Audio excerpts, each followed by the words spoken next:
జాతీయ కార్యదర్శి మాజీ కేంద్ర మంత్రి డాక్టర్ పనబాక లక్ష్మీ టీడీపీ నేత డాక్టర్ పనబాక కృష్ణయ్య దంపతులు ఓటు హక్కును వినియోగించుకున్నారు. తిరుపతి జిల్లా కోట మండలం వెంకన్నపాలెం పోలింగ్ కేంద్రంలో పనబాక దంపతులు ఓటు వేశారు. కుటుంబంతో కలిసి పోలింగ్ కేంద్రానికి వచ్చిన పనబాక దంపతులు ఓటు వేసి అనంతరం మీడియాతో మాట్లాడారు. ప్రజలంతా ఓటు వినియోగించుకోవాలని పిలుపునిచ్చారు. ఓటు వేసేందుకు జనం చూపిస్తున్న చొరవ మర్చిపోలేనిదని తెలిపారు.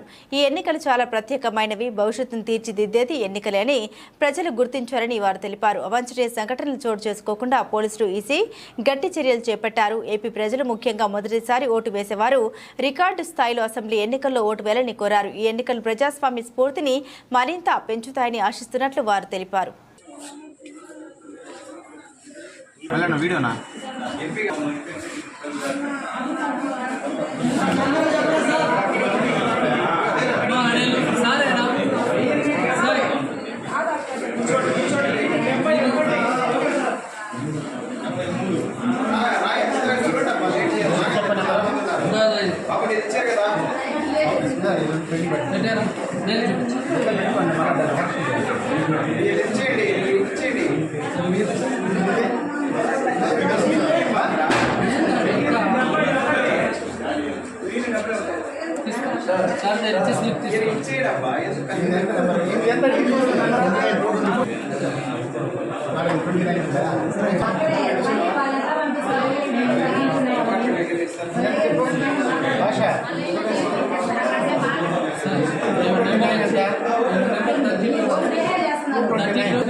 ఉంటే యూతుల్లో ఎక్కడ చూసినా కూడా ప్రజలు బారులు తీర్చి క్యూలో ఉండి ఓటేయటానికి వచ్చారంటే మార్పు కోరుతున్నారు ప్రజలు. రాబోయేది కూటమి ప్రభుత్వము, చంద్రబాబు నాయుడు గారే కాబోయే ముఖ్యమంత్రి. ప్రజలు ఒక నమ్మకంతో ఈరోజు తెలుగుదేశం పార్టీని ఆదరిస్తారన్న నమ్మకం నాకుంది. ఎందుకంటే ప్రతి ఒక్కళ్ళు ఒక ఉత్సాహం కనిపిస్తూ ఉంది. కొత్త ప్రభుత్వం వస్తుంది, మేమే గవర్నమెంట్ ఫామ్ చేస్తున్నాం అన్న దీంతో.